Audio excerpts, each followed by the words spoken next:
the final day of the show. All the IGN editors are here. We've seen a whole bunch of cool stuff. Now we're going to tell you what our favorite game of the show was and the most surprising game of the show to each of us. Damon, start us off. Greg, it's no surprise I was a big fan of Saints Row the Third, so Saints Row the 4 has me very excited. Also, no surprise I'm a big fan of dubstep. Saints Row 4 has a dubstep gun built into it. It's like they're making the game just for me.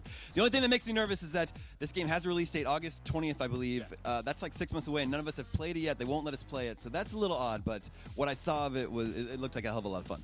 That was my most surprising game, actually, Saints Row the 4, because is that the title too? No, but I love it. Can we just roll with it? Saints It's f***ing amazing. 4. I kind of burned out on Saints Row 3. Now I'm totally excited to go home and play a little bit more of it. I will. Marty, what's your favorite game? What's your most surprising game? Favorite game of the show, easily Transistor. Supergiant's follow-up to Bastion. That guy loves it. One guy loves it. It's, the developer Transistor is here. The game is absolutely gorgeous. Amazing combat, amazing art direction. Same narrator as Bastion. It's phenomenal. Most surprising game, Contrast. It's a downloadable game. It's this 20s noir platformer. You become shadows. It's phenomenal. It's awesome. Play it. All right. Casey? My favorite game was Shovel Knight, which is from Yacht Club Games. It looks like a throwback to 8-bit NES, like Castlevania, Metroid. You play as like this knight with a shovel, and Really? Yeah, well, yeah.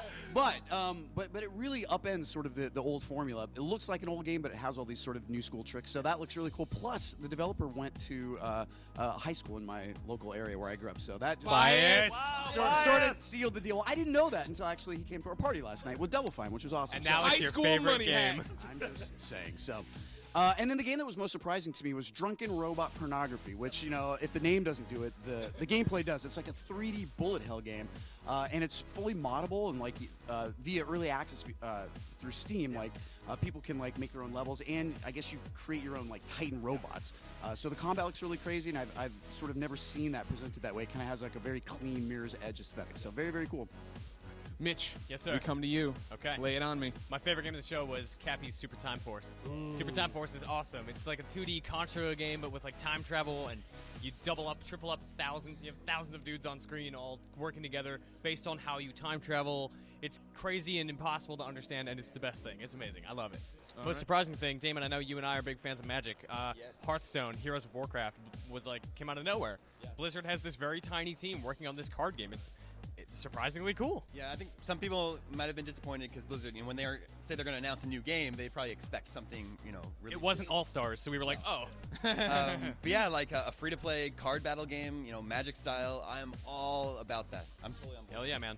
All right, and then my favorite game of the show, one me and Damon had a conversation about that we're not sold if it'll be awesome yet, but State of Decay. I'm a sucker for zombie games, and this one seems like it's got a really cool idea, Damon. You get to go in, you make your house, you have these relationships, then you go out, you can radio back. It's what I want out of a survival zombie game. Yeah.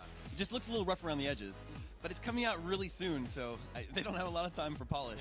I know, but I'm not worried about it from, like, her animations are super jerky, right? Or the character we were playing, who was a female. I'm sure the man animations will be so much better. I don't know why I'm pointing that out. But I mean, there's permadeath for your character, so you switch up a lot. Blah, blah, blah, blah, blah. I'm not too worried about the game, that like actual gameplay element of it, right? Like, for me, it's just the idea of going out and trying to kill zombies and then get my supplies and get back and take care of a group. Yeah. We just need the final game. We need to get stuck in and spend some good quality time with it. Yeah, I just want to hole myself up in the house and play it. Ladies and gentlemen, you've been watching all this PAX coverage. What are your favorite games? What are your most surprising game? Let us know in the comments. Share this video with your friends so they know it. We have a panel to go do with these crazy people. Thank you so much for being fans of IGN. We love you all. Now yell. They couldn't hear me, so they didn't know we were like That's what's done. up. They're good people. Beyond.